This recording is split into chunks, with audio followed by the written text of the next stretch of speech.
Agnès et des livres, bonjour. Je suis ravie, mais alors ravie de vous revoir pour une nouvelle vidéo consacrée à un roman, la lecture du roman La probabilité mathématique du bonheur. Alors c'est un roman que j'ai découvert un peu par hasard grâce à enfin la réouverture des librairies, des magasins. Enfin on respire un petit peu, bon sous des masques, mais bon on respire quand même. Donc voilà, donc la probabilité mathématique du bonheur aux éditions Michel Lafon. Donc c'est un roman publié en 2019. Que dire d'autre? Il a été écrit, donc l'auteur s'appelle Maxence Fermine. Alors c'est un auteur que je ne connaissais pas auparavant, mais que j'apprécie dorénavant. Le livre, donc le roman, coûte 16,95 € pour un total de 237 pages. Donc édition Michel Lafon 2019. Alors j'avoue que ce qui m'a attiré dans un premier temps dans ce roman, ce n'est pas le texte bien sûr. J'ai un peu flâné, j'ai pris mon temps, j'ai pris plaisir à regarder un peu les couvertures des livres. Ce qui m'a vraiment attiré dans ce livre, dans ce roman, c'est plutôt la page de couverture, le dessin, également la quatrième de couverture qui est juste à l'arrière. Mais voilà, donc c'est une belle trouvaille. Je vous invite vraiment à découvrir ce livre. Lorsque moi j'ai arrêté de lire, enfin lorsque j'ai terminé de lire ce livre, j'ai vraiment eu la sensation, pas d'être heureuse, mais la sensation d'avoir lu une jolie histoire, une belle histoire. Ça m'a fait vraiment plaisir, j'ai souri, j'ai soufflé. Ça m'a donné un petit peu une bouffée d'oxygène après cette période de confinement que l'on vient tout juste de vivre et qui n'est pas prêt de s'arrêter pour le moment dans des conditions un tout petit peu plus souples. Donc voilà, je vous propose la lecture donc, de ce roman. Il est disponible un peu partout en ce moment en librairie, donc profitez-en. Moi, je l'ai acheté, donc c'est je l'ai acheté sur mes deniers personnels. Il coûte 16,95 € TTC. Je l'ai acheté au magasin qui s'appelle Cultura. Cultura, donc c'est un magasin, ce sont des magasins, c'est une chaîne de librairies, papeterie que l'on trouve partout en France. Donc il y a d'autres librairies également qui proposent, je pense, ce livre-là. Donc voilà.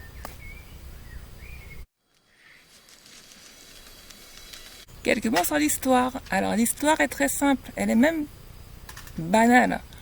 Elle est tout à fait banale. C'est un peu l'histoire que comment dirais-je, tout le monde peut se retrouver dans ce genre de situation. Monsieur tout le monde peut se retrouver dans ce genre de situation. Mais voilà, il se trouve qu'il réussit à atteindre son but. Et donc ça c'est vraiment pas mal, vraiment pas mal. L'histoire est très simple. L'histoire est écrite de manière également plutôt simple et poétique.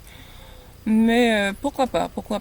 En tout cas, ce n'est pas un style d'écriture qui m'a invité à fermer le livre et à le jeter. Au contraire, c'est vraiment un style d'écriture très simple, très agréable à lire, qui m'a justement invité à poursuivre la lecture de ce roman avec vraiment une grande joie, une impatience pour savoir ce qui allait se dérouler par la suite.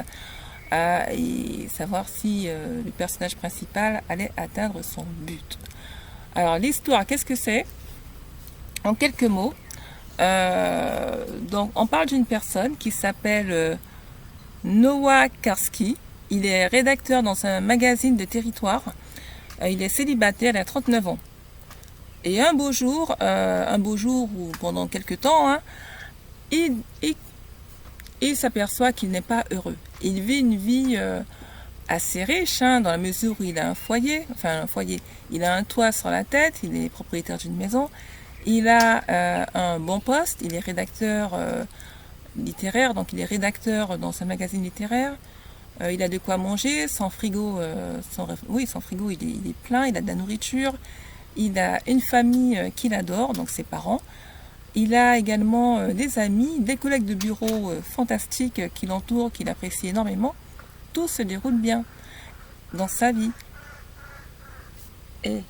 Et pourtant, il n'est pas heureux. Il ne se sent pas heureux. Il ne se sent pas heureux. Donc, il décide un jour qu'il doit, c'est même un devoir, hein, paraîtrait-il, on dirait même, c'est même un devoir pour lui d'être heureux. C'est une condition sine qua non, sinon, à la limite, est-ce qu'il devrait peut-être pas se suicider? Enfin bon, donc là on a un petit rayon de soleil là qui nous éclaire un petit peu trop, mais on fera avec. Et donc voilà, alors Noah Karski, donc c'est un rédacteur dans ce magazine du Territoire, il se sent pas heureux, il décide, mais vraiment il décide de changer sa vie. Alors qu'est-ce qu'il fait? Pour changer sa vie, il prend des recettes du bonheur, entre guillemets des recettes du bonheur, des recettes scientifiques. Alors bonheur égale vie sentimentale épanouie, vie professionnelle épanouie, etc., etc. Donc toutes ces recettes du bonheur, c'est rigolo parce que vous allez les retrouver hein, dans ce roman.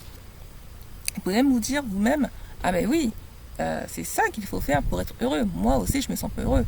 Cette recette-là de cuisine, cette recette du bonheur pourrait très bien être la recette adéquate pour atteindre le bonheur. Bon, quoi qu'il en soit, sur les conseils de son entourage, donc de sa famille, de ses collègues de bureau également, il va tenter plusieurs expériences, des expériences qui d'ordinaire sont destinées à s'épanouir. Donc il va pratiquer le sport de raquette. Bon, pourquoi pas? Selon lui, pourquoi pas? Mais il va pratiquer le yoga. Alors, le yoga, activité spirituelle par excellence, qui permet l'épanouissement personnel, etc., etc. Bon, pourquoi pas? Il va essayer d'autres activités, il va s'enfermer dans un monastère pendant quelques temps. Alors, toutes ces activités-là, une fois qu'il les aura accomplies, bien sûr, il va se sentir un peu moins triste, mais un peu plus heureux, on va dire. Mais il n'aura toujours pas cette sensation d'avoir atteint le nirvana, d'avoir atteint vraiment le bonheur, comme on dit. Donc, il va poursuivre sa route. Et sur les conseils d'une collègue de bureau, il va se lancer dans du bénévolat. Et alors là, du bénévolat, il sera bénévole et, comment dirais-je, il va également animer un atelier d'écriture. Et à ce moment-là, il va faire la rencontre de sa vie. Voilà, donc c'est une rencontre qui va l'emmener sur la route du bonheur. C'est une étape parmi une autre, bien sûr. Mais voilà, donc le bénévolat, donner de sa personne aux autres, dans ce livre est une source d'épanouissement personnel. Je pense que ça, c'est vraiment le message que l'auteur a voulu donner dans ce livre. Donner pour être heureux, il faut donner de soi-même aux autres. Et en retour, on reçoit beaucoup.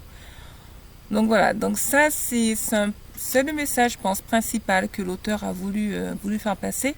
En tout cas, dans l'histoire qui nous concerne, Noah Karski, donc le personnage principal, en notamment une période de bénévolat dans une prison, va ressentir un épanouissement personnel par la suite et va trouver le bonheur.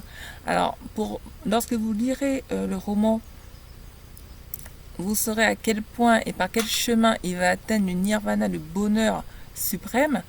Et ça, c'est vraiment tout l'intérêt de ce roman.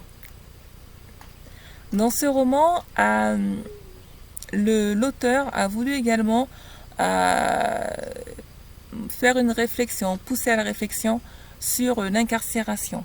Donc, l'incarcération de certains prisonniers en prison. Pour lui, alors, c'est sûr qu'il en parle à titre privé, dans la mesure où lui-même, il a été bénévole et animateur d'ateliers d'écriture dans des prisons.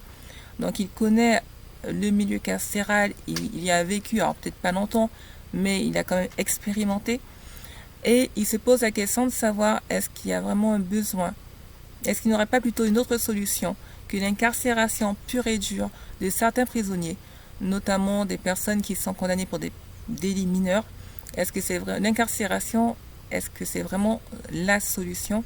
ne faudrait-il pas peut-être plus penser à d'autres solutions alternatives comme pour permettre une réinsertion plus rapide et adéquate de ces prisonniers qui ont qui ont commis des délits entre guillemets mineurs. Donc voilà. Donc c'est un autre débat qui est lancé par l'auteur dans ce roman, mais qui n'est pas le débat principal de son roman. Son débat principal, le débat principal est comment atteindre le bonheur, et dans ce roman, il nous en donne un bel exemple.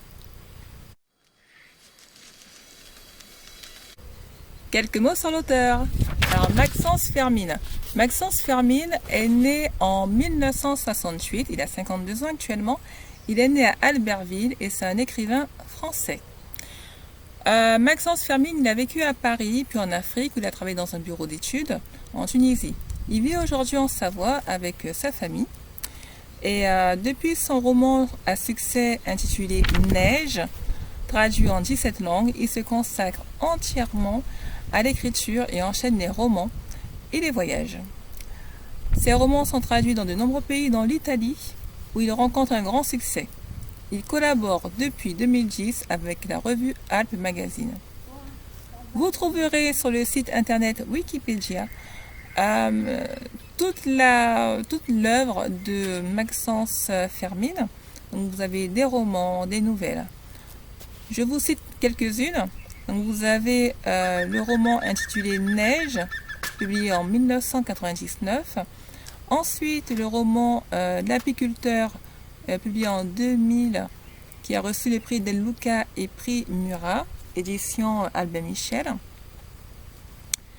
Et également Amazon, publié en 2004, qui a reçu le prix du livre Europe 13, édition Albin Michel.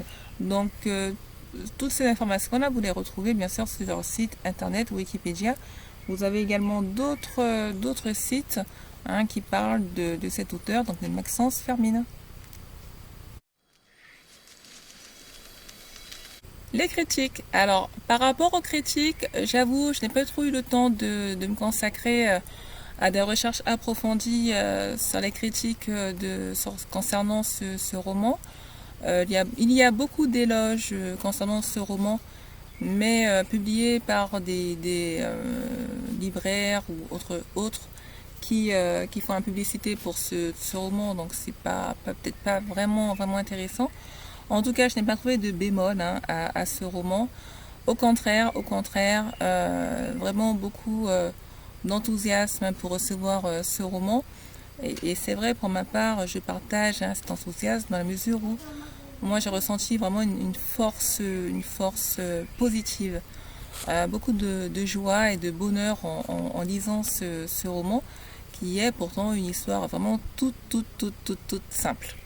Alors, pour ne pas vous laisser un petit peu en appétit, trop en appétit en tout cas, je vais vous lire la page que vous pouvez lire tous, qui est publiée, qui est visible dès que vous rentrez dans une librairie. Vous pouvez prendre le livre et lire cette page, donc ça je pense que c'est pas interdit.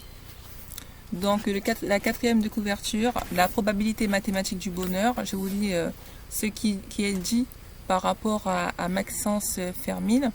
Donc édition Michel Lafon, écrit, et je cite: Maxence Fermine, l'auteur du best-seller Neige, construit une œuvre singulière alliant poésie et fiction.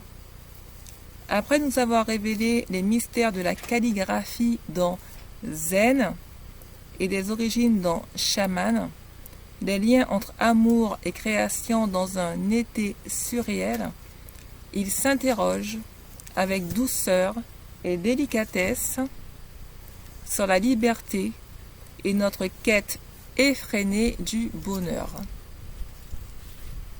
Donc quatrième de couverture, voilà.